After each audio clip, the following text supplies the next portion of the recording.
Drama serial हमराही के next आने वाले एपिसोड में कहानी एक नए मोड़ पर पहुंच जाती है, जहां जज्बात, खौफ और मोहब्बत एक साथ टकरा जाते हैं। सियान की बेचैनी अब उसके चेहरे से साफ जाहिर होने लगती है। वो हर लम्हा अल्फ के बारे में सोचता रहता है, क्योंकि उसे अंदाजा हो चुका है कि खतरा अभी टला नहीं। दूसरी तरफ अल्फ अपने जख्मों के साथ साथ अपने दिल को भी संभालने की कोशिश कर रही होती है। वो खुद को मजबूत दिखाती है, मगर अंदर से टूट रही होती है। एक लम्हा ऐसा आता है जब सियान मजीद खुद को रोक नहीं पाता और अल्फ के सामने खड़ा होकर कहता है, तुम मेरी जिम्मेदारी हो। तुम्हारे साथ जो कुछ हुआ उसका जिम्मेदार मैं हूं। मैं तुम्हें अकेला नहीं छोड़ सकता। अल्फ उसकी बात सुनकर गुस्से और दर्द के मिले जले जज्बात के साथ जवाब देती है, तो मेरी अपनी जिंदगी है और आपका मुझसे कोई ताल्लुक नहीं। ये अल्फाज सियान के दिल पर वार करते हैं, मगर वो पीछे हटने के बजाय सच बोल देता है। मैं तुमसे मोहब्बत करने लगा हूं। तुमने मेरी जान बचाई, मेरे लिए गोली अपने सीने पर ली। मैं ये सब कैसे भूल जाऊं? मैं तुम्हें कुछ होने नहीं दूंगा। ये सुनकर अल्फ खामोश हो जाती है। उसकी आंखों में आंसू आ जाते हैं, मगर वो अपने जज्बात छिपाने की कोशिश करती है। इसी दौरान कहानी में खतरा दोबारा सिर उठाता है।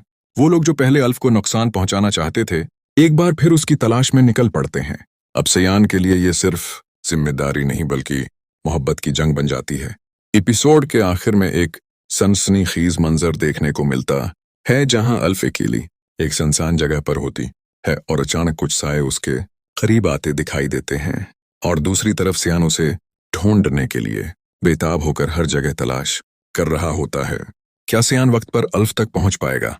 क्या अल्फ इस बार भी खुद को बचा सकेगी, या मोहब्बत की ये कहानी एक और कुर्बानी मांगेगी? ड्रामा सीरियल हमराही के अगले सीन में कहानी एक और खतरनाक मोड़ इख्तियार कर लेती है, जहां एक तरफ बाप की बेचैनी है और दूसरी तरफ मोहब्बत और एहसान का बोझ।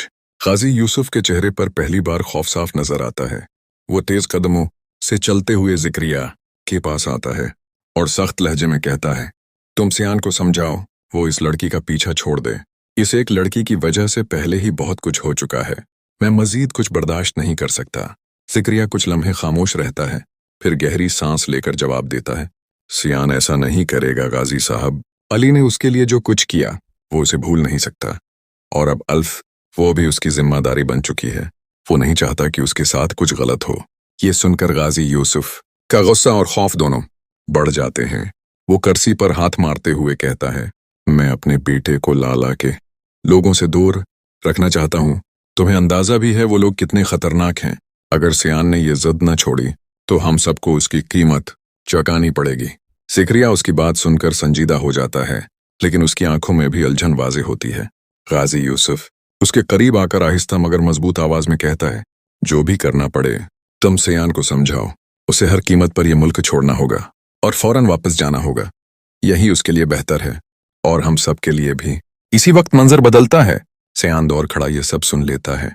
उसके चेहरे पर एक अजीब सा सुकून और जिद दोनों नजर आते हैं। वो आहिस्ता से खुद से कहता है, मैं नहीं जा सकता जब तक अल्फ महफूज नहीं हो जाती।